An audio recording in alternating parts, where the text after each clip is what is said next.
now listening to the Stronger Inside podcast, where we break down all things regarding health, fitness, and wellness to help you improve your mind, body, and environment. And now, your host, Wayne, a.k.a. Workout with Wayne, and Ernest, a.k.a. Mr. 100 Pounds Down.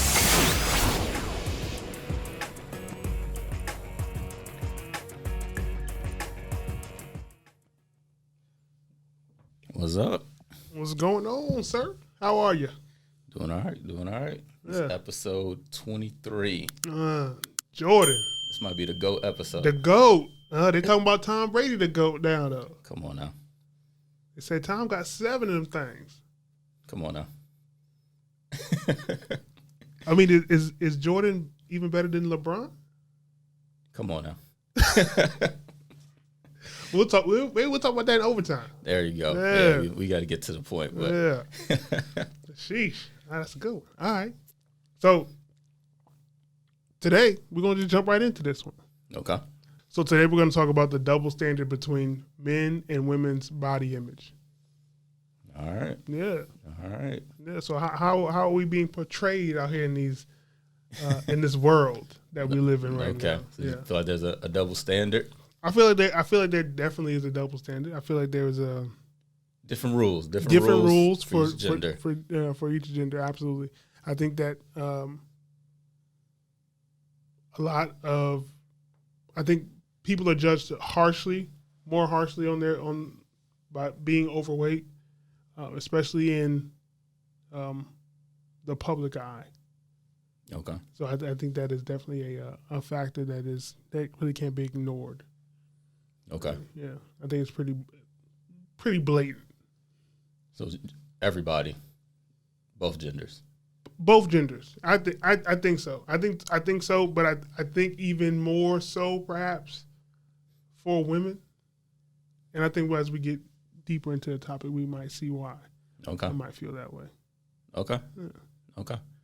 Well, if we take a look at the trends and the way things are going, as a country, even as a world, Western civilization, Western countries, we're talking about Europe and Australia and Canada and not of course us,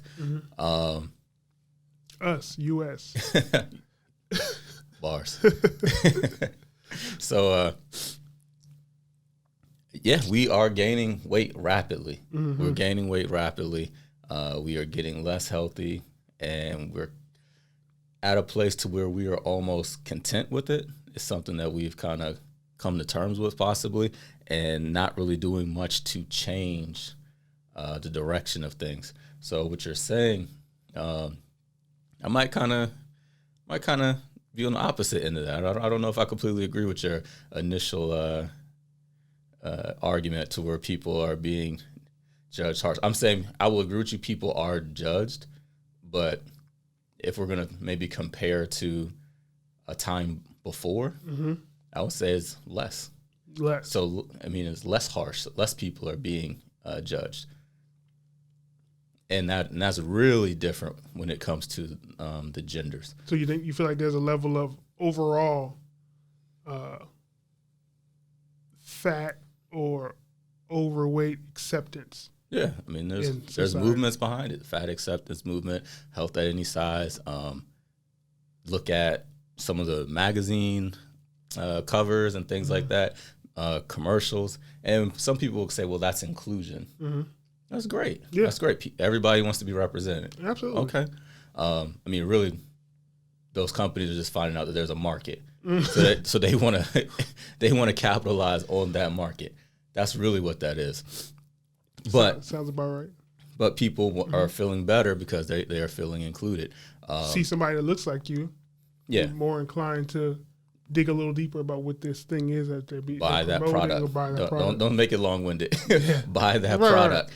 Right. So that's what's happening these days. So really, I mean, there's a bunch of articles, a bunch of just social media posts and things to where people are saying this is okay where we are as a as a society, they're saying it's okay, even though we're in the, no pun intended, the worst shape we've ever been in, but they're saying it's okay. And more people, when they see this stuff that's, catered to them, they're becoming okay with it. They're content. Right. So now it's almost like, you have people that are poisoned and they're just saying, it's cool because everybody else is doing it. If more people around you are doing, something that's not as good for you, you feel comfortable with it. Yes.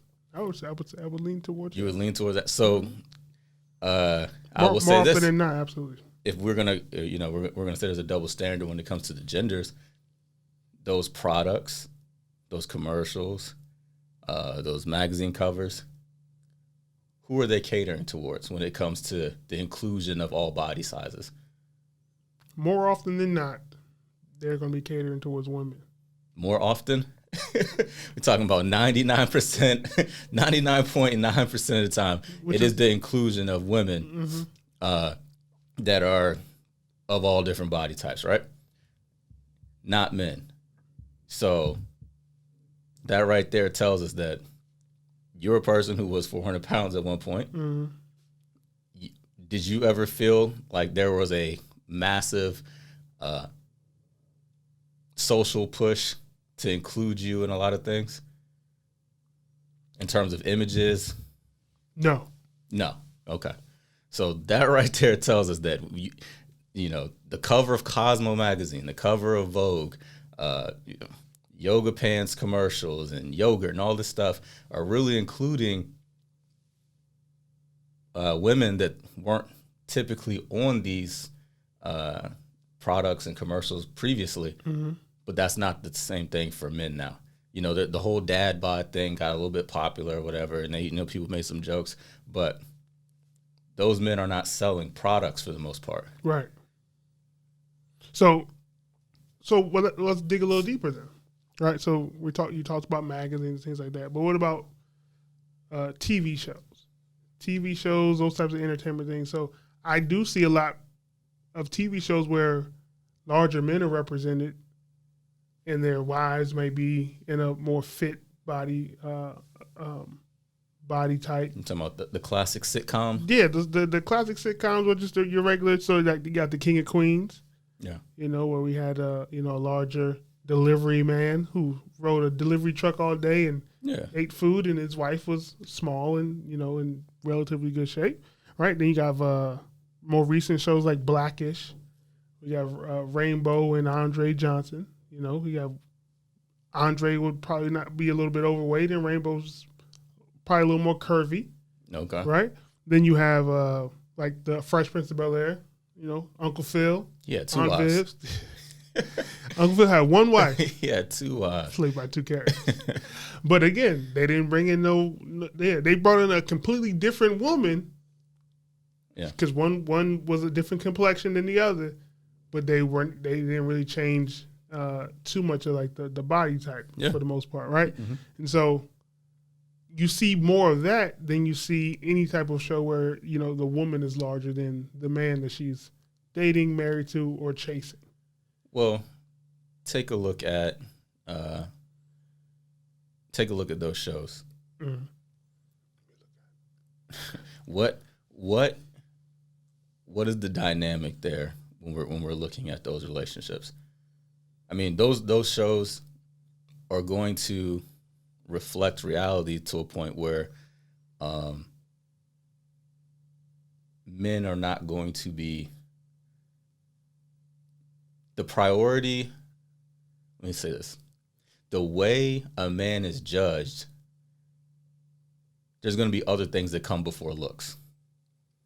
A way that a man is ranked amongst his peers, ranked in society, his value, whatever it is, looks are going to be not that high on the scale unless he is monetizing his body, being a model or something like that. If that's not the case, if he's going to be a judge like Uncle Phil, if he's going to be a UPS guy, whatever, a cop like on some of these shows, those other things are going to give him that value towards that woman.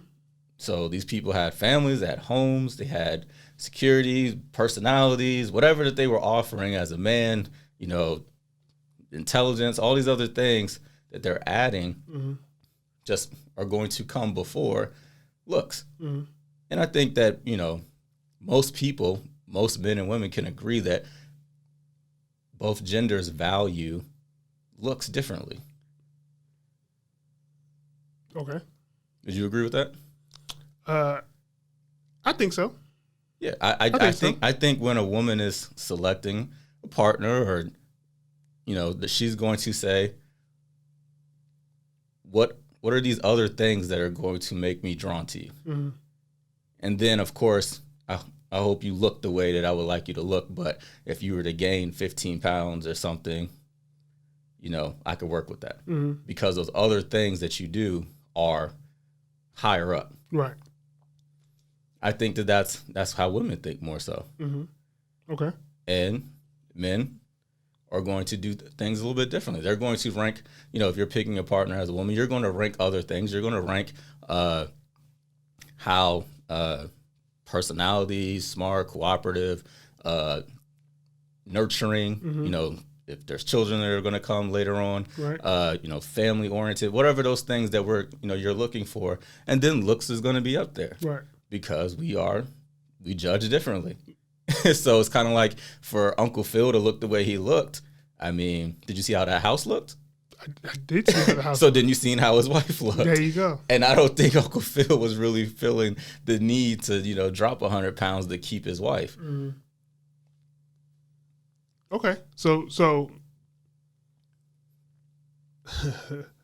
without, so a man's value is not so much in his physical appearance as much as a woman's value may be. A man's value to women is not so much in his physical appearance as much as a woman's physical appearance value is to men. Yeah, and what I'll say is looks are going to get you in the door no matter the gender. Right. I'm not saying women don't want attractive men and men only want women who are attractive and don't want anything else. I'm not saying that. That's extremes. Come on, we're smarter than that as listeners. Absolutely. So what I'm saying is there's a priority, there's a list. And for men, looks is going to be a little bit higher. Okay. Attraction, whatever you want to call it. And then, or even, I mean, I hate to say it, even like health. Like there's some women who you call them, you know, gold diggers or whatever sometimes, but they marry unhealthy men who can provide a certain lifestyle or a certain security or certain something like that. So again, this is a different rank. Right. Okay. So the images that we see on TV, you know, from those images, or why do you think that we don't see images of the other thing on the flip side of it? Like, because we will see the images of the both parties may be overweight, like Roseanne or Mike and Molly and things like that. Yeah. Well, why not see images of, you know, maybe even what the real world looks like, where sometimes, you know, there is a larger woman with a more fit individual. Like for instance, for me, I've worked with a lot of military before.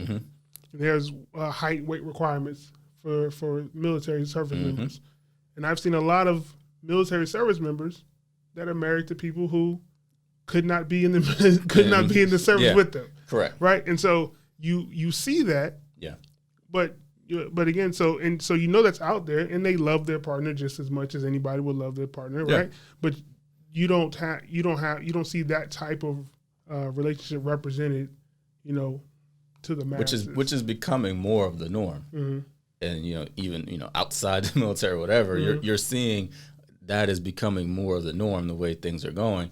And that's why those products and things are being marketed towards women, because in a way, one gender is on average becoming larger, even though both of them are becoming larger, because we can look at the stats. You know, men are more overweight. The whole country is more overweight than it's ever been. Right. The obesity statistics say that. But there's been a bigger spike. So no pun intended, growing at a faster rate. Right. Right. So now there's a bigger distance between that. So that does actually reflect reality as well. The reason we don't see that on TV, you know who's the you know who the biggest consumers are of television, or just in general? Women. They're the biggest consumers. So would they want to see that type of show? Possibly, but I don't think that's I don't know. I don't think that's what people are really looking at, because when you go that route for TV, a lot of those people who are the main character, or whatever, there are successful people. So it's like, you know, they've created their own show. If you look at majority of the sitcoms, right? Everybody, you know, Everybody Loves Raymond and all this. So they created that show. It's like that person's not picking outside of that world. Right. Like the wife is gonna match what they are, even if they're not. Because like, what's the guy who's on King of Queens? Kevin James. Kevin James. I don't know if he's married in real life. I'd be interested to see what his actual real life wife looks like. But he is somebody who's put himself in a successful situation. On the show, he's playing a UPS driver, but apparently he has this great personality or whatever and all this other stuff, and he's overcome, and then he's found a wife who happens to be fitter to him. Right. So TV's different. Yeah. So in TV, would you say that there's a double standard on, you know, like TV and movies? Well, yeah, and I think maybe what you were getting at is there's just going to be less obese people on TV, and then there's going to be less obese women on TV than men. Right. And I think it kind of goes into what I was saying earlier. Unless you were the star of the show, Roseanne or something like that, the Parkers, I mean, she was the star. So she was able to do that because she was the attraction. But if it was the other way around, it's kind of like that's not really what Hollywood or people really want to see. So do you think that those, okay, look at that. So the last movie that you saw that the lead character was someone that was overweight, can you think of what that was or when that was? Pretty selective on the movies I watch, so a lead character. I can't think of one either. No, I can't. No, it's Hollywood. It's Hollywood. This is Hollywood. This is right. But everybody goes to the movies. Everybody wants to escape reality.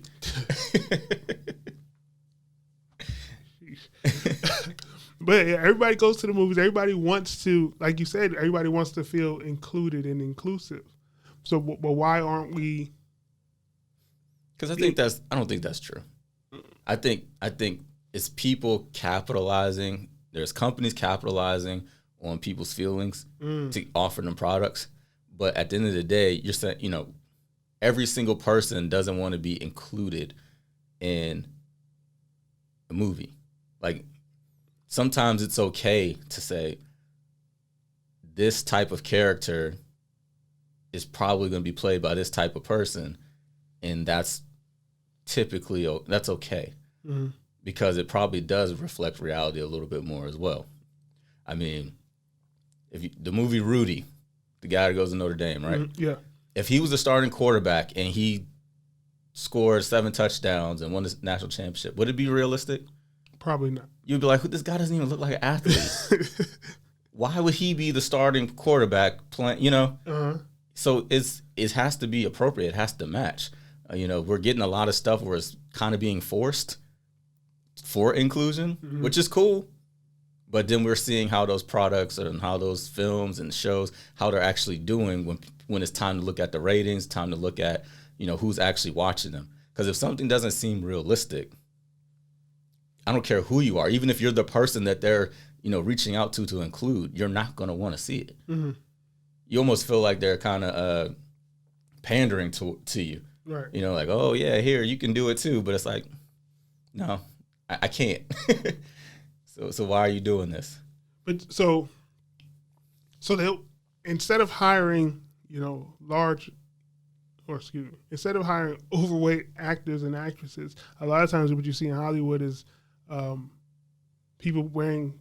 smaller people wearing fat suits, and doing that thing. You got the Big Mama's houses and the Nutty Professors, and what was the Netflix movie with Marlon when he was playing all the different characters and stuff like that. And so you have that where it's like, well, they're the talent though. They created it. They're the talent. They created it. But so I think they use overweight people as like the punchline in a lot of these things, right? Yeah. Where it's like, it's fat. They're fat. It's funny. Let's laugh at them. Let's laugh. That they're gonna pass gas, or they're gonna fall. They're gonna do these types of things where it's like,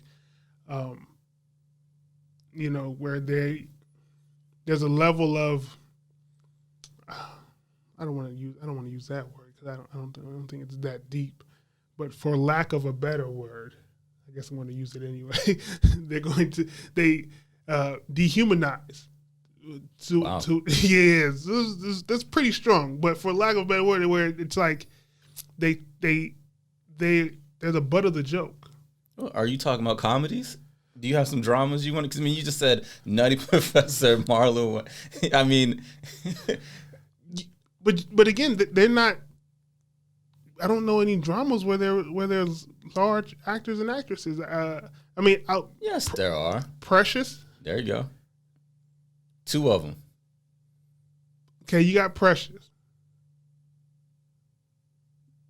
There's a lot of other dramas. When did Precious come out?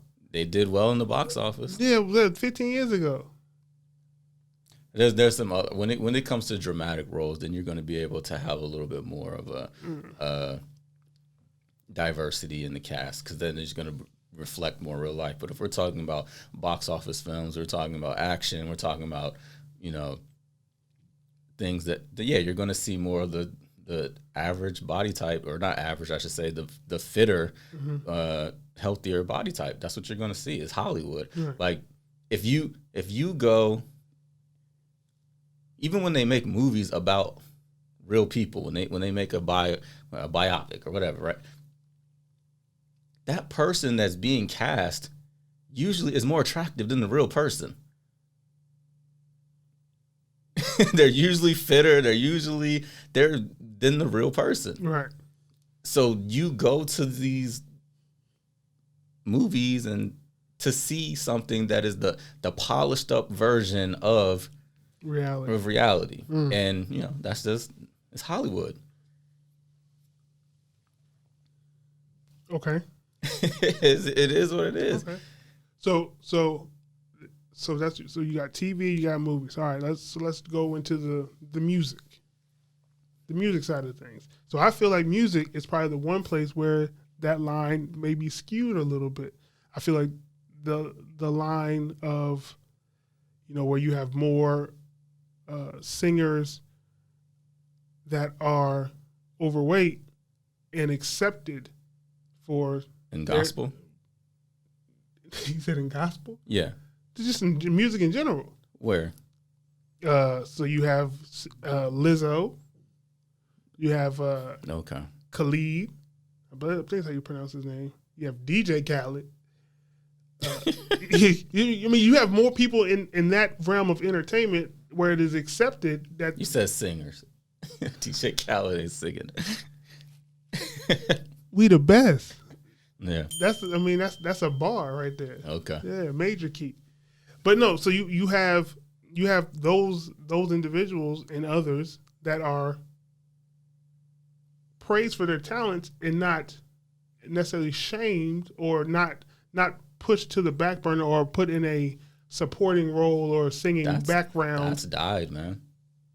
What you mean? It used to be that way. You used to be able to it used to didn't matter as much. If you go back to 70s, 80s, 90s, how your talent was there, and they tried to shine you up a little bit, but it didn't matter because your talent was there. Mm-hmm. If you look at whoever is on the radio these days, it's barely music videos. You'd have to go to YouTube or something. There's any music video channels, but not now. But after this. But it's pretty much mirroring Hollywood. If you look at the top acts, they're not, unless it's a male rapper. Mm-hmm. I mean, other than that, like you got Lizzo. I'll give you Lizzo. But everybody else, if you look at the top acts, is basically casting. Because if you go singing isn't going to make you a star. Because you can go to any of those where are those audition shows where they do American Idol. Yeah, but even like America's Got Talent. There's people who are background singers that are better singers than the artists they're singing background for. Okay. And why do you think they're not the main person? I mean, there's several factors involved in that, Mr. Washington. Yeah. Uh-huh. Go, especially if you want to go into, kind of R&B world and stuff like that. Go look at the background singers. Listen to them. They probably have, their own music page or channel or something, and go listen to them. You'll be like, wow, that person sounds amazing. Probably, arguably better than the main person that they're singing behind. Mm-hmm. What is the difference? It's going to be how they look. But so how do you explain the Jennifer Hudsons of the world, the Kelly Clarksons, the Luther Vandrosses? That's like a 20-year span. And I know how I explain. It's called American Idol. Ruben Studdard, who else you got? Because other than that, and they are not the biggest acts in the world. They're not.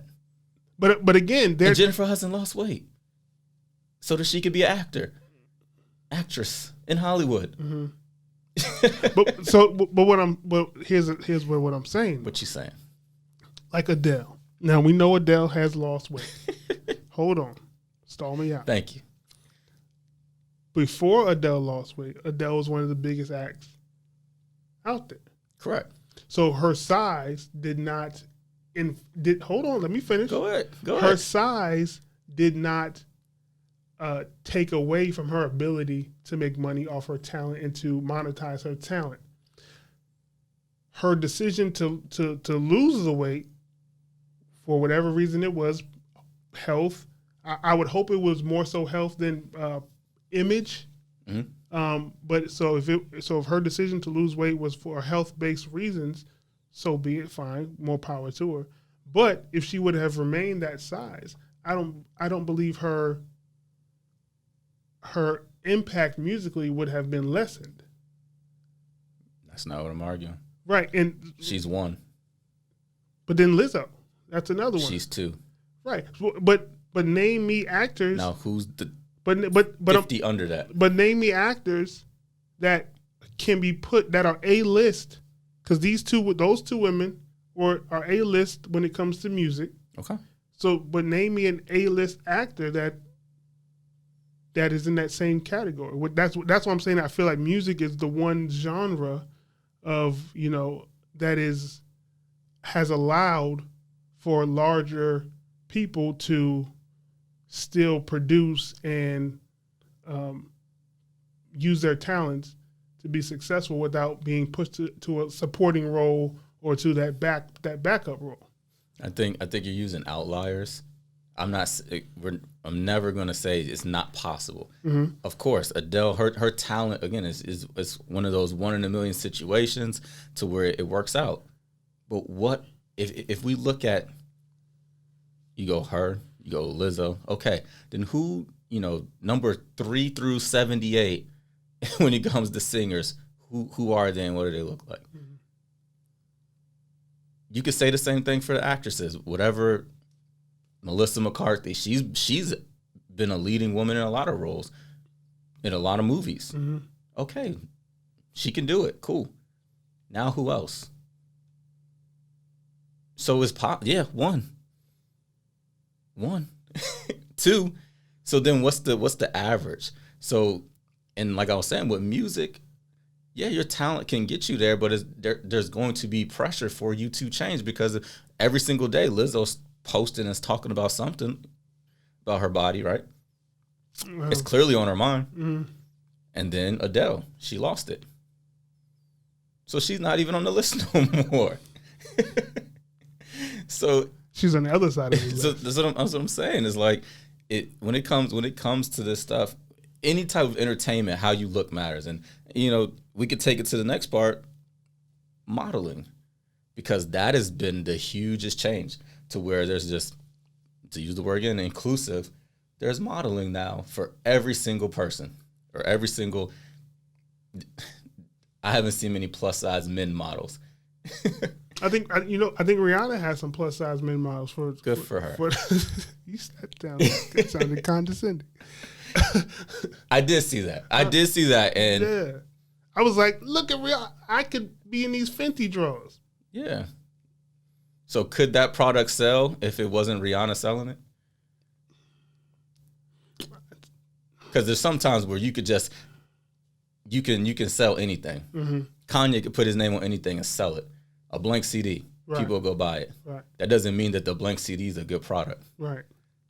So she might be getting away with it, but we don't see any other people, any upcoming brands or anything like that trying to use that. But so you feel like showing your brand or showing your product in the most appealing, broad strokes light is more beneficial for these companies. That's why they do what they do.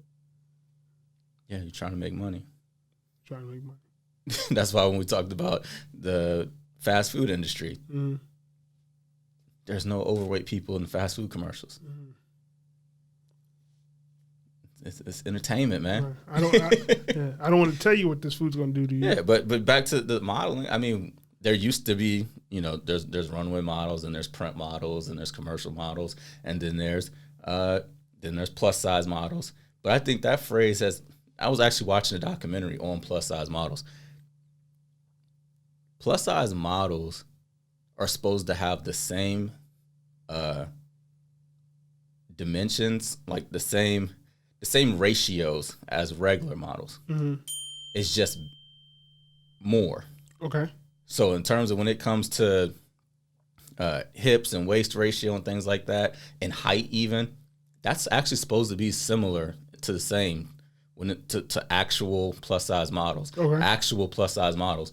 That's what that should be. It should be very similar. It's just they're saying that instead of being whatever, size 1, 2, 0, whatever, you can be 12, 14 or whatever. Like, gotcha. I'm not an expert on dress sizes, but what I'm saying is what this person was saying in this documentary, this woman, she was saying, she was a modeling agent, that those are supposed to be the same.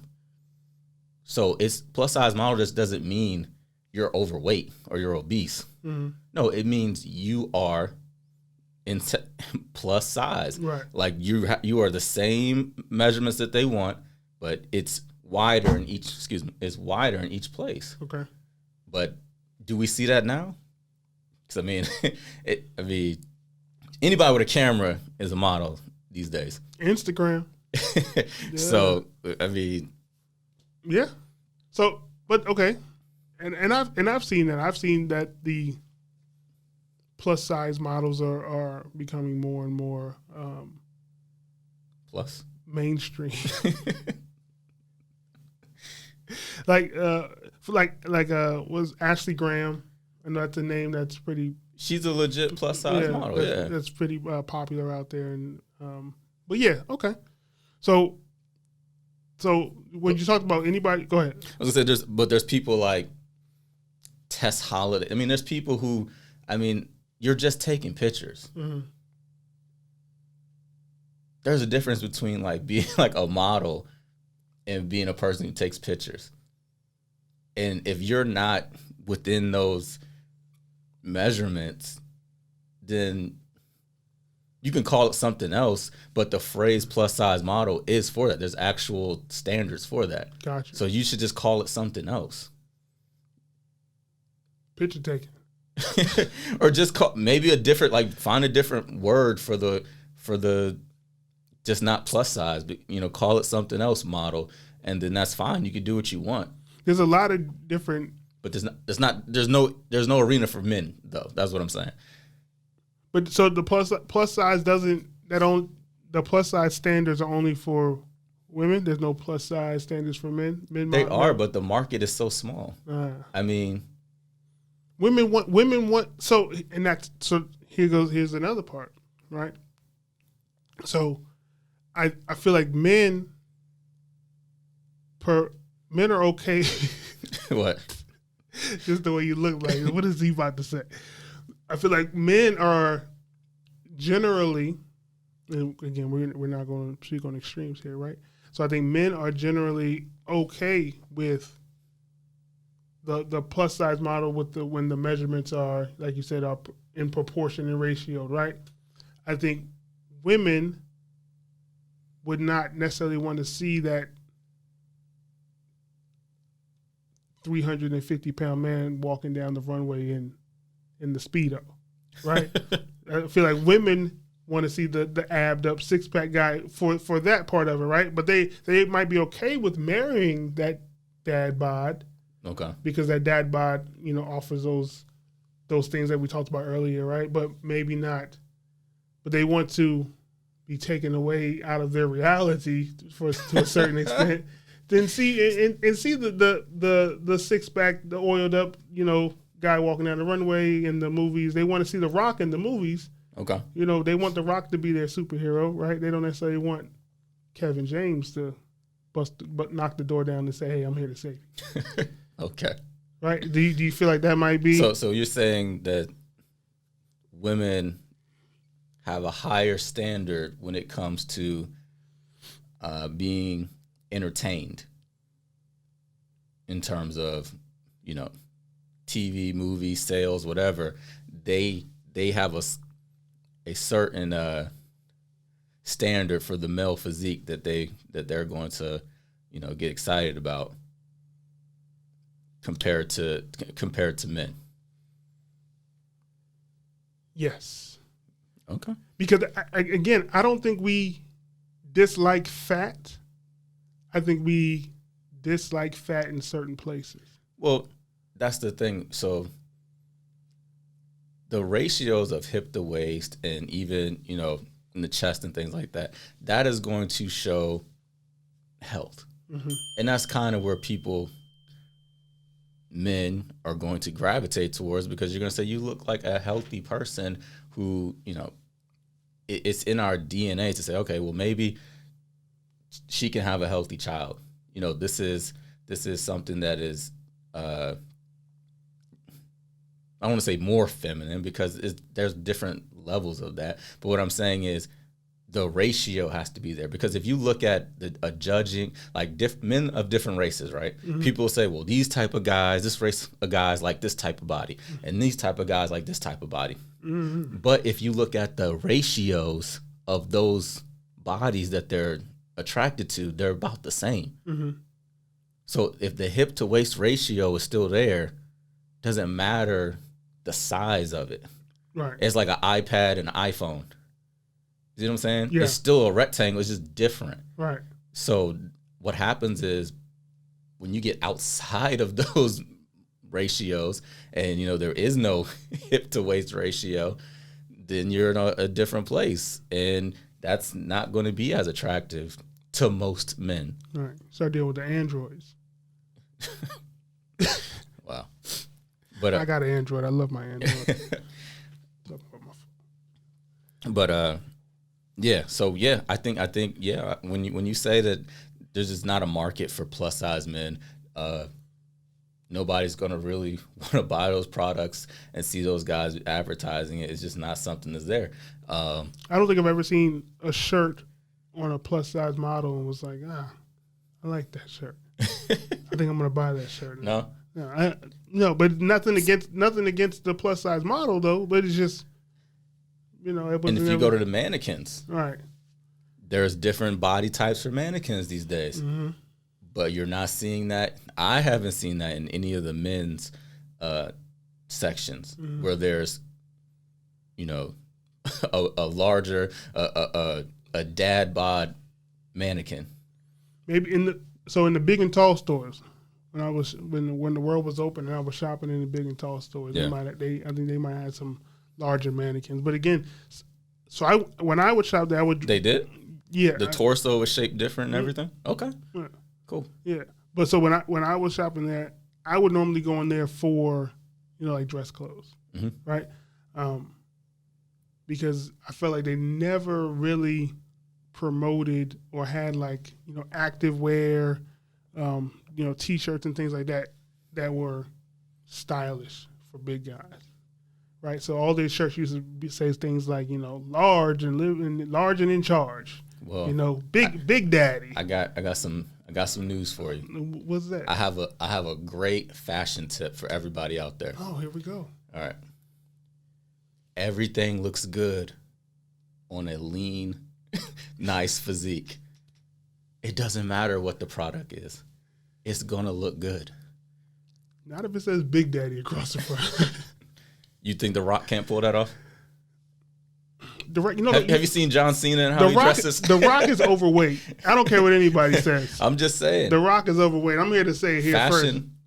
Fashion matters less. Dwayne The Rock Johnson. The more fit you are. John Cena, all y'all are overweight. Fix it. I'm tired of it.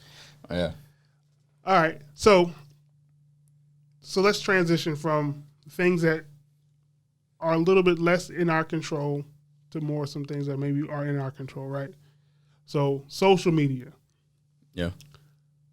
Does social media project a body image for men and women more so than one body image more so than another? Yeah. Everybody has a different experience when it comes to social media because of all these algorithms and the things that they're pushing because they're trying to figure you out and then push certain things to you. But it's just it's extremes, level of extremes. You're seeing the effects on especially teens to where they're not understanding how their body should develop. They believe, the massive amount of filters for girls. There's more and more use of younger teens, boys using, steroids and different, PED type stuff because they want to look like a grown man who's 25, 35 years old. You can't look like that at 15. Right. It takes time to build that type of physique. Right. And you can't skip time. And then the same thing for, you're seeing girls getting surgeries and Botox and stuff like this at 16, 17, 18. Your body's not even done growing. Yeah. So when these images are thrown at us or we're clicking on these images, we start to think that that's closer to reality. And a lot of those images are doctored. So it's a dangerous game of the body image. And is there a double standard? I think that, and when it comes to social media, it might be a little bit more even. What do you think? So I think that there probably is. I think more, and again, it might just be about what you follow and what you see, but I think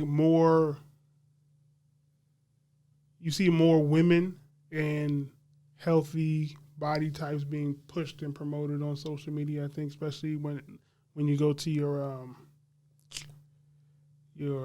what's it called, your discovery page or whatever. That's what you make it though. But again, it's what you make it, but it's also what's out there. So if you follow a certain account that's, about entertainment news, right? You'll see that account and they'll post, stories, political stories, funny stories, and then they'll post, look at so and so in their Fashion Nova. Such like that, right? And so you all those things are kind of being populated and kind of pushed towards you, but you rarely see,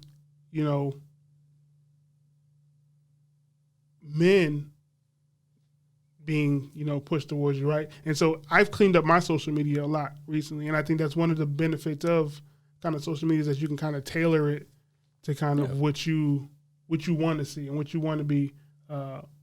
What you want promoted to you, right? So I'll say, but this you got to remember, if you're talking about products and consumers, it's catered to women. So you're gonna have if you look at the highest, the accounts with the most followers, even look at a celebrity relationship. I guarantee you take any celebrity relationship, right? Mm-hmm. The woman's going to have more followers, even if the man is more successful. The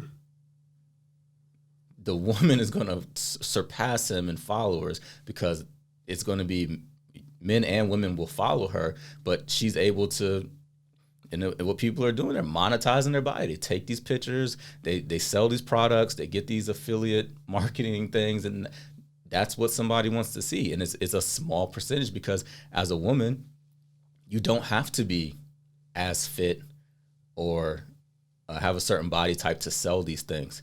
As a man, if you are not in that, super ripped, unless you are incredibly famous, you have to have a certain body type to be able to sell products. Mm-hmm. And if you don't, you're not going to be selling products, and you're not going to be on the Discover page. You're not going to be there. Double standard. There you have it. I found one, folks. But that's what it is. It's just and I think it's a reflection of society to where men, like you said, you didn't see things that were catered towards you, when you were 400 pounds. This is not a market that men are being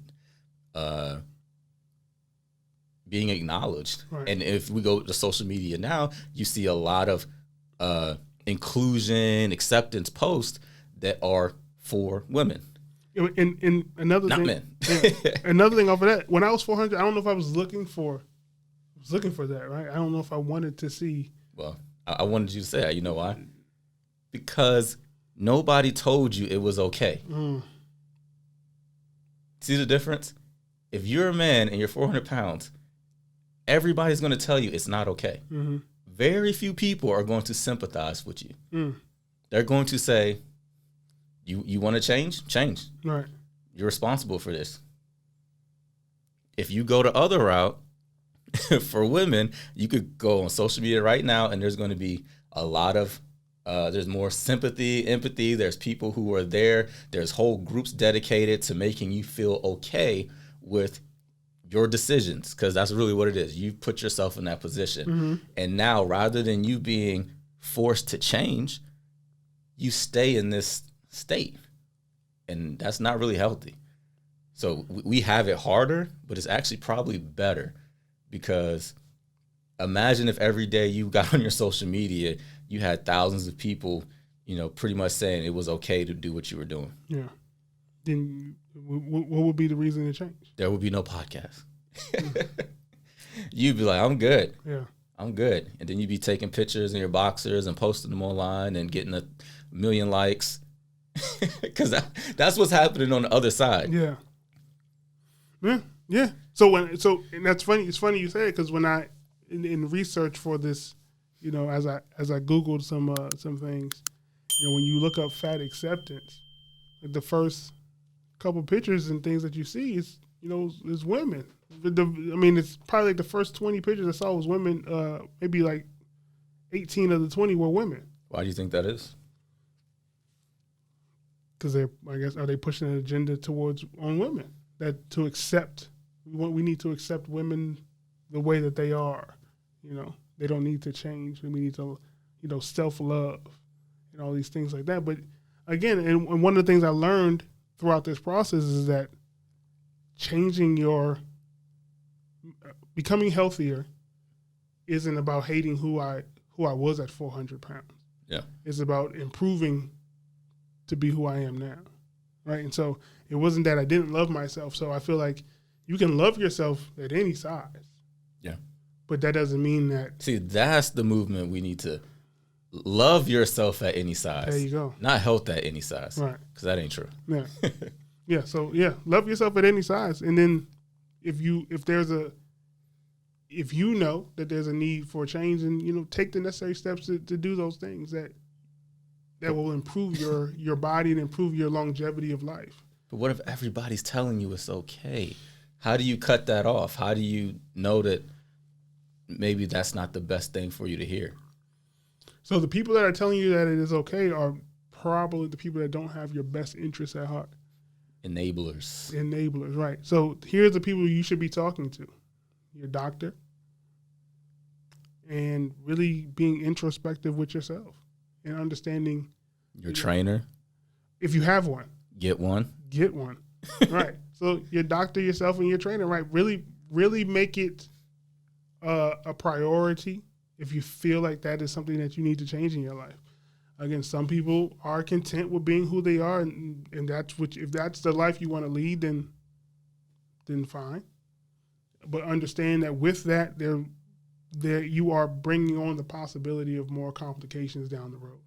Again, as we talked about in one of the first episodes, where I was fortunate not to have to deal with, a lot of the things that people deal with at, 300 plus pounds. And that was a blessing. I was able to, hit that hard U-turn and bring it back the other way, and so that, the risk of those things is a lot lower now. I'm not saying that I will avoid those things in the future, but I am doing the things necessary so that I will. Yeah. But again, life is going to throw you curveballs. People, there's many reasons that people, get sick or do things, but if those things that you can avoid and control, avoid and control them. Yeah. Well, I will say this. I've never had a consultation as a trainer. I've never had a consultation with a man. And when we go over weight, body fat percentage, healthy place on the chart where you should be, a good range where you should be, I've never had a man be surprised where he is. I've never had a guy go, "Oh my God, I'm 35% body fat. I'm not healthy. Are you kidding me?" They already know. There's been other times where I've had women clients. We come in, we look at, again, body fat percentage, BMI. We look at the chart and show them where they should be. Some of them are shocked. They don't even, I think we've gotten to a place where we've told people that everything's okay, and now they don't even know what a healthy range is, or they don't even know where they rank on the scale. Right. And it's a surprise to them as an adult, which is, I think that's kind of what the danger of some of the social media and inclusion and all those things, to where people have no idea where they really are. Right. It's almost like if you walked around and you didn't put deodorant on for the day, right? And nobody told you stunk, you would be like, yeah, I'm good. But as soon as somebody tell you, then you're gonna be shocked, right? Yeah, or you'll get home later and or be offended. Yeah, you get home later and you be like, "Damn, you stink. Did you put deodorant on today?" And then you go, "Oh my God, I've been walking around all day and nobody told me." All day. I'm usually that person who tells you. Yeah, you got spinach in your teeth. Exactly. Yeah. And I'm just saying that's an interesting dynamic in terms of the genders, where I'm seeing that on the women's side, they're actually shocked sometimes to where they are on the chart, or even if they're not on the chart. Here's the beauty in that. When you sit down with your trainer for the first time and you go over your numbers, the first time we sat down, we went over my numbers, I was not on the chart. Correct. I was off the charts. Off the charts. Off the chain. Oh, listen. But now I'm so far in, I'm not even in the red no more. I'm greenish yellow now. So, working towards that green. Yeah. Yeah. So, I mean, it's never too late to start, and you only fail when you quit. So just keep going. Yeah. So, but the last part about the double standards, family. Okay. So let's see, are there double standards in body images and in family? So I know in my family, we have a lot of large men and we have a lot of large women. Okay. I see, so me, I have one other cousin who's close to my age, male cousin that's close to my age. And a few years ago, he lost a lot of weight. And he began, that healthy journey, right? Even before me. So maybe even 3, 4, 5 years ago. Okay. Right. And so so I saw that and I was like, oh, that was kind of inspiring. Mm-hmm. And I saw him do that, but then I was just like, I'm still not ready. Yeah. I'm still good over here, right? And then we have I have older cousins who are larger as well, and I feel like they are, older and maybe a little more set in their ways, and so they're not as inclined to make those changes as I am or as I was, right? And that's male and female. But then I have, my sisters and my mother and my aunt and then some other cousins, all females, who are more active now, right? And they've lost weight, they have become healthier, fitter, more active. I feel like they've improved their strength, they've improved their conditioning, they're able to do more, and I feel like they took on the challenge of, starting something and kind of seeing it through and really changing that family dynamic. Because I feel like we had a family that was, a lot of, big people. Yeah. Right. So we had a family that was just full of big people, and it was, probably the way we ate. No, sorry, take that back. And it was because of the way we ate. There we go. Ain't no probably. It was because of it was because of the way we ate. That soul food was really something that was high on our list of family gathering foods and just regular Tuesday night things, right? Yeah. And so, but as we got older, a lot of knows. Okay. And as we got older, it began to affect us more. And as it affected us, we're caught up to you, right? And then there's a change that needs to be made. So I think that in my family in particular, I think the women take their health probably a little more seriously than the men do. Okay. How do you feel? How do you feel that dynamic is in your family? Well, you have more people in your extended family, things like that. But what I'm saying is, there is a place where it catches up to you, and it just depends on what type of dynamic you have in your family. If you have always, if you grew up a certain way, that's kind of who you became as an adult, and you have a choice then as an adult to say, I like where I am, or I don't. I got to make a change. And it sounds like people that, within your family, they said, I don't like where I'm headed, and I'm going to make a change, which is great. I mean, that's what it's about. Like you said, it's never too late. Right. But what we should be doing, especially if we're working with the younger generation, our children, we should be establishing great habits for them so that they don't have to make that change so late in life. Yeah, because it's so much harder. It's so much harder as an adult to really try to make a lifestyle change. There's too many, I don't want to say too many, there's so many factors that go into it that it's hard. Because there's people who want to do stuff. They just, that's the same, what's the phrase? Can't teach an old dog new tricks. Right. If you're so set in your ways to a certain point, and that can apply to many things, you're not going to change. If you've done something for 35 years, 40 years, 50 years, you're going to tell me you're going to be different? It's possible. You could. But what is the probability? Right. Highly unlikely. Highly unlikely. So let's get these younger people on the right page so that they don't have to make that same huge lifestyle change that you had or somebody else had. But when it comes to the double standard, I think for men, if you are, it kind of what we started the show with, if you are providing, if you are being productive, if you're providing leadership, if you're doing these things, then sometimes even doing those things can actually be hurting your health. If it's manual labor, if it's doing certain things like that to where you are working extreme hours to where you're providing, then somebody will kind of make an exception and say, okay, well, he's doing these things for us. then it's okay, which is not okay because you should always make time for yourself and you want to be around for your family. Right. But I think that's the difference maybe to where with men, it's like he's still doing, like when I talk about Uncle Phil, he's still doing this. Now, if you take it the other way around, I've seen in other cultures, maybe not our community, to where there's pressure on younger women to be fit because of marriage.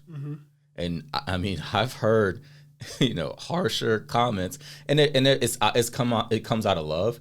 But in other cultures, they're harsh because if it's your loved one, you should be able to just kind of tell them without being, sugarcoating things.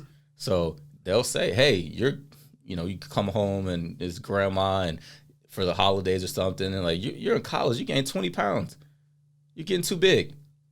And they will talk to them just like I've seen it, I've heard it, I've trained the older generation, I've trained the younger generation, and they tell me how it is. I've seen it. Right. And it's like, it's just like that. And what they're trying to say is you are in this age range of selecting a partner. You need to get it going, and you need to make sure that you're attractive as possible so that you can kind of have what we have. Right. Because you have grandparents that are married, you have older aunts and uncles that have families. And, if we look at the older generation, they were in much better shape than this current generation. If you take the average 20-year-old, 25-year-old, 30-year-old in 1970, 1980, 1990, compared to what we have now, it's completely different. Yeah. And that's where you kind of hear the double standard to where it's like, okay, a guy, if you're a younger guy, it's like, all right, man, you better build yourself up. You better, get in school, because it'll be the opposite. An older man will tell a younger man, you can't be you can't be broke, you can't be poor, you can't be lazy. Right. They're like, establish yourself. Sometimes they're going to say, yeah, get in the gym, get healthy. But usually it's those other things, right? Right. They're going to be like, you need to finish school, or you need to get a trade, or you need to, develop yourself. And then maybe you could go get in shape and do those different things. Right. And that's the priority of it. And I see that kind of double standard because, yeah, if you hear your aunts and uncles talk about nieces and nephews, when they're talking about the younger men, what are they telling them they need to do? Get a job. Develop themselves. Yep. Yes. And then in other communities, sometimes in our community, they're going to tell the girls, you need to get in shape, finish school, do all your stuff, be an entrepreneur, whatever you want to do. But just understand that if you put that first, you won't have what we have. And we're seeing more and more and more and more and more and more of that, to where that side of things is being put first. And then when you turn around and, it's 30s, late 30s, 40s, it's like, oh yeah, I'm gonna get in shape now. Okay. It's never too late. Right. But there's a clock. Yeah. There's a clock, and I think that's what's represented in that double standard. Okay. So double standards exist, but they are there based off of what we as the society want to consume, right? We want to consume those double standards. We might not publicly say that we support them, but I think we just did. Not that specific, but just the general public. Right, but privately, they're a necessary evil to some extent. I don't think it's necessary evil. I think it's just nature. Just nature. I think we're to a point where we want to outsmart everything, because we're so evolved, But it's like, no, there's still some basic things that need to be in place so that we can function properly. And if we keep trying to change everything and change the recipe, then we stop getting the end result that we were getting before. So I wouldn't say it's a necessary evil. I'll just say this is the way things are. And it's evolved with the, invention of social media and different things like that. But I don't know. I don't know if that's a good thing. But the double standard of that has kind of always been there. Right. Okay. All right. Well, if you think there's double standards out there, let us know. Leave a comment. Let us hear what you think. If you think that there's no double standards, tell us why also. Yeah. Yeah, that'd be interesting to see what the insiders think about these double standards out here. Yeah. Yep. That was a good one. All right. We out. Thank you for listening to the Stronger Inside podcast. If you're listening on Spotify, follow us. If you're listening on Apple Podcast, then subscribe. Make sure you stay connected with us via social media on Instagram, Facebook, and Twitter at Stronger Inside Podcast. Remember, every like, comment, and share spreads the message of health, fitness, and wellness. All right, man. Overtime. So, GOAT talk. Mm-hmm. Tom Brady won number 7 last weekend. Did you watch the game? I watched it. Watched it? Yeah. All right. So, 6 Super Bowls with the Patriots and Bill Belichick. Everybody thought that combination was elite, and that was the reason why they were winning. That that coach System. Yeah, it was the system. He leaves New England, leaves Bill Belichick, goes down to Tampa, leads them to a Super Bowl. Wins number 7. So now they're talking about, is he the GOAT of all GOATs, the greatest of all time amongst all sports? Mm. So earlier in the show, you kept saying, come on, man, Jordan. So Jordan has 6, went to the finals 6 times, won all 6 times that he went to the finals. But the first few years of his career, he was not making the finals. He was getting kicked out of the playoffs, relatively early on, having to go through Bird, the Pistons, things like that. Yeah. So couldn't get over that hump. Phil Jackson, Scottie Pippen finally got him over the hump. Yeah. And then they went on that run. So if he didn't leave to play baseball, probably would have won 8. Possibly. We never know. Probably would have won 8 in a row. So. Or he might not have, and then that would have had a blemish on his legacy. Right. But even when he came back, that half a year, 45, the match, it got him. Yeah. So, I mean, is that not a blemish? He was in his prime? No. That's amazing. You come back before the playoffs and compete at a high level, and you haven't been playing that sport. That's not a blemish. I'm just talking. You haven't been playing all year. So Jordan is your GOAT of all GOATs. In terms of, we're talking about winners. Are we talking about just the greatest winners in sports? Is that what you're referring to? Yeah, when it comes the best athlete in their sport. So you take all the best athletes in their sport ever. Yeah. And then you say, well, which one is the best among them? Okay. Well, I think sometimes when people say who's the best athlete ever, it's going to correlate to actual athleticism sometimes. Mm-hmm. And that's where maybe there's a difference in opinion, because we know who's the best athlete when it comes to Tom Brady or Michael Jordan. And if we look at the longevity, even Michael Jordan till he was 39, 40, he was averaging over 20 points a game. I mean, he had a 50-point game with the Wizards. So did he win the championship? No, because basketball is not a team sport the way football is. Mm-hmm. For Tom Brady to win 7 rings, he needed a defense. Michael Jordan was 40 years old playing defense. Mm-hmm. It's a difference. Uh-huh. But one player can impact a basketball game more than one player can impact a football game. That was my point. Uh-huh. So if you can kind of hide in football a little bit, especially as you age. Mm-hmm. As a basketball player, yeah, you can impact the game more, but you're not going to be a 40-year-old person who's going to single-handedly win a championship. But it's never happened. In basketball, you said? In basketball. Right. But in football, a 40-year-old player can hide, but not a quarterback. There ain't no hiding. You're the quarterback. Yes, there is. How is he hiding?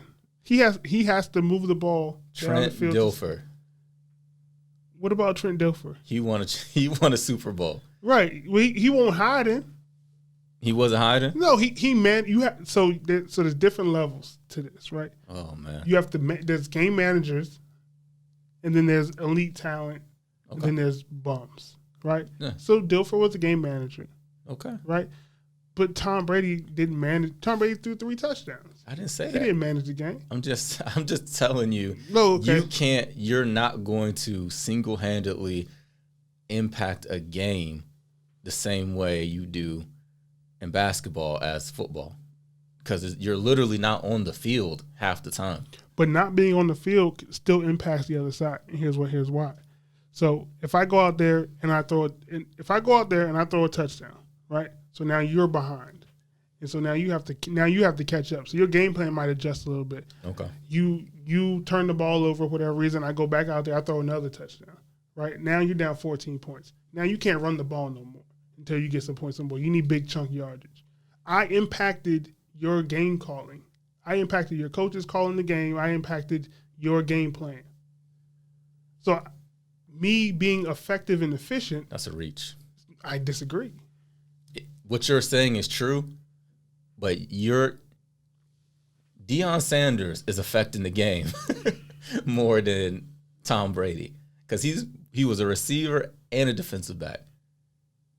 It's very limited on the receivers side. Oh, I'm just saying, if you're doing both, basketball, LeBron James, if you can't guard him and he can guard you and he can rebound and he can pass and he's one of the largest people on the court, that impact on the game is 10 times larger than Tom Brady or Peyton Manning, anybody's impact on a game has ever been. Okay. So there's no way to really compare it, because I'm literally matched up against you. Like Tom Brady, he's yelling at the defense.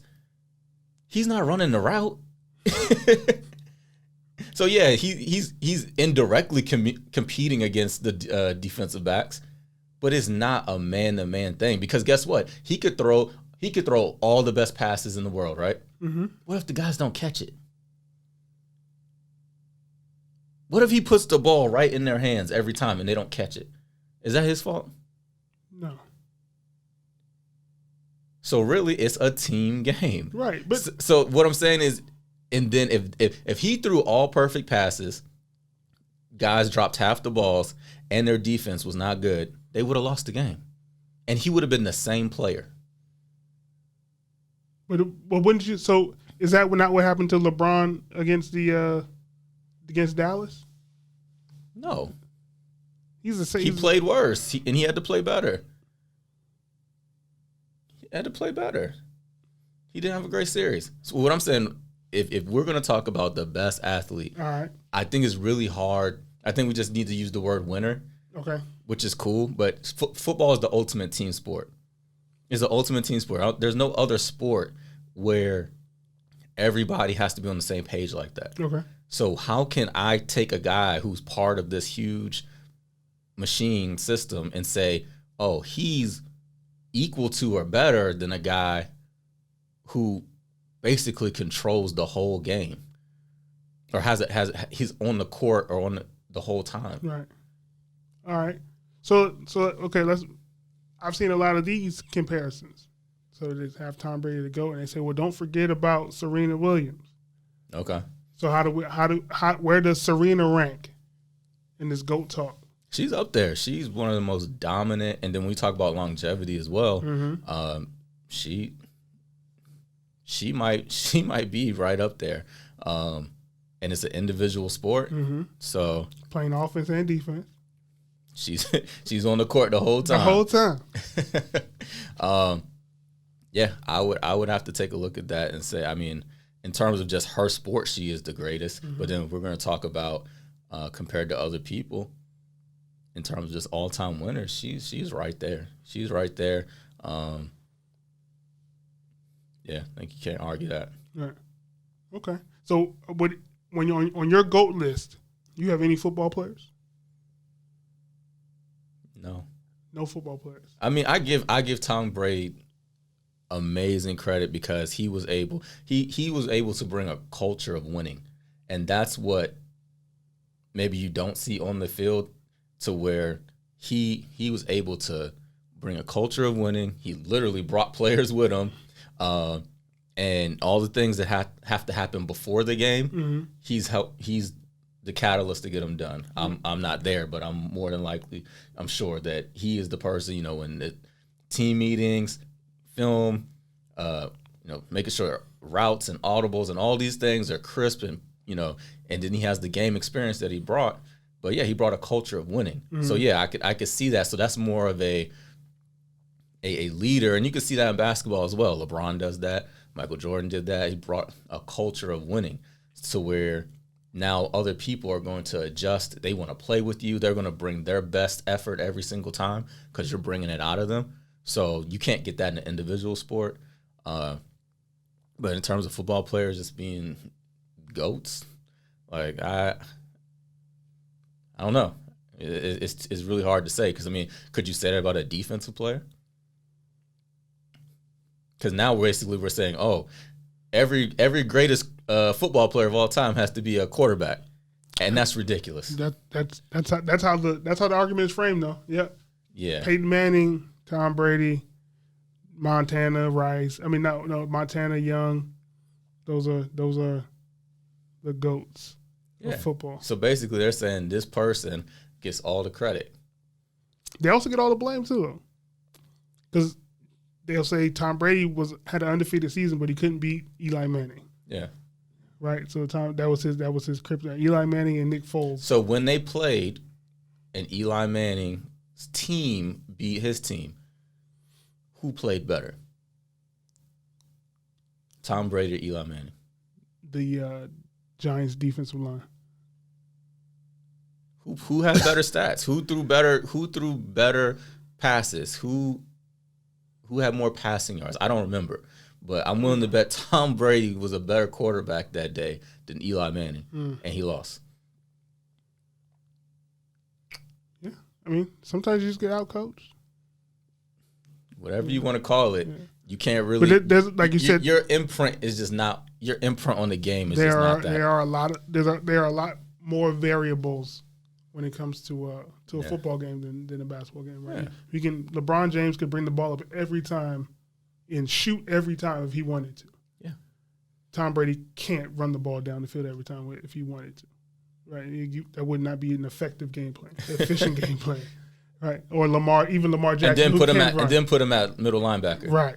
And then let him kick it for the extra point, right? Yeah. See, that's what I'm saying. It's just it's chess. It's a recreation of war, and really you can't say that this person is a better person. And that's why basketball players are more popular, because you can really see their impact. It is a more individual sport, and at the end of the day, probably any other sport. Even soccer, you can't be a great soccer player with terrible teammates, because sometimes you need somebody to get you the ball in position for you to score the goal. Right. If you never can get the ball in the right place, you're not going to dribble. This is not Little League. You're not going to dribble around 11 other elite athletes to score 5 goals. Right. You need to play with other talent. And basketball is probably one of the only sports where you can, to a degree, overcome that. All right. So I know you, and I know your favorite basketball player of all time is R.I.P. Bean. Kobe Bean Bryant. Okay. Mamba. But based off of your conversation today, I would say that Kobe is maybe 4 or 5 on your list of GOATs, if that high. Because he's behind MJ, LeBron, and Serena, at least. Yeah, I said favorite. You said favorite, not the best. But I'm saying, your favorite is not the best. I think a lot of people can say that.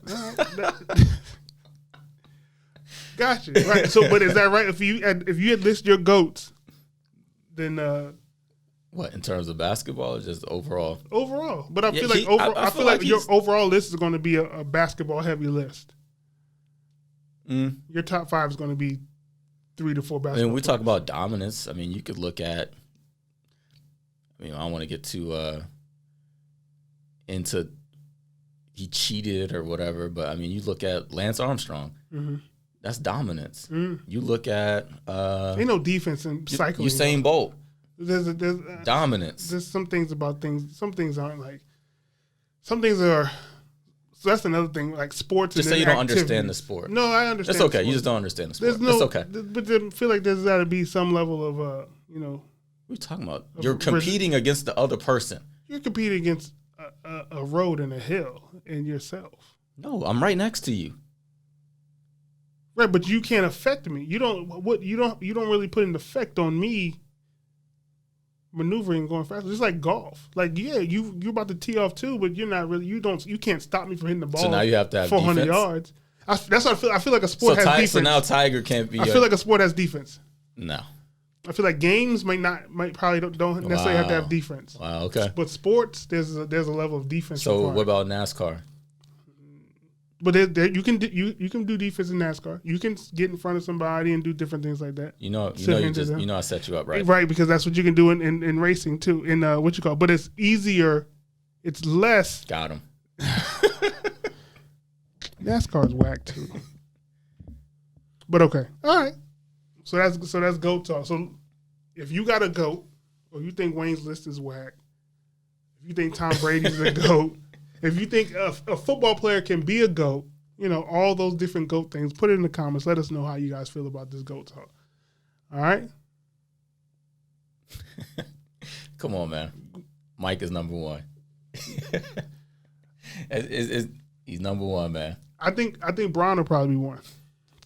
All right, we got to go.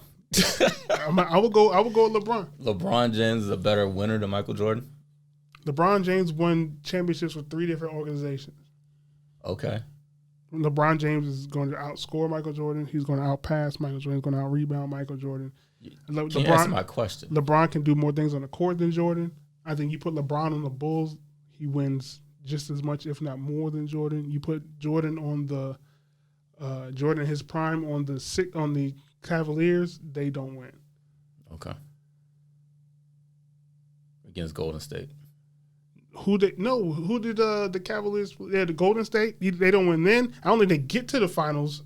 So I was about to say he only went that one time. Right, but he don't. I don't even think they get to the finals. Those other years. That's not what we're talking about. So yeah, so if you don't get there, you can't win. LeBron, at least he got there. So LeBron James is a better winner than Michael Jordan. We didn't say that. I said. You asked that question? Because I didn't hear that question. And I asked you. I said, so what are you saying he's better at? I think LeBron's a better all-around player. Okay. And he can do more on the court. Scottie Pippen's a better all-around player than Michael Jordan. No, I wouldn't go that far. He could do more things. What more could he do? Draymond Green is a great all-around player. He's a better all-around player than Steph Curry. MJ's winning MVPs and Defensive Player of the Years in the same year. What are we talking about here? Well, he's not. And LeBron has never.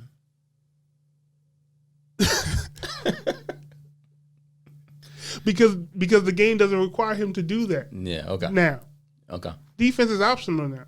Yeah. But he still plays it. Yeah, and he lost 2 years in Miami. You're really. It's not about substituting players because it's really hard with different errors and stuff. Like you're not going to put teams are not built that way. You build teams around your strength. So you're not going to put one player on the other team because they wouldn't be building around Michael Jordan the same way they would build around LeBron James. So let's not go that route. Build around Kyrie. But if Kyrie won a ring and Ray Allen won a ring, if you really want to look at it, and then LeBron got the bubble ring. LeBron got the bubble ring. So then you got 3. Not 1. Out of the 4. Not 2. Not 3. I mean, he got 4 rings, right? Mm-hmm. And the comeback on Golden State was amazing. But you can't compare that to the 6 that Michael Jordan has. And then you want to talk about all-time winners. I think the thing that skews this is LeBron James has the longevity, and he has the all-around skill set, and he actually has put himself in a position to be more well-liked.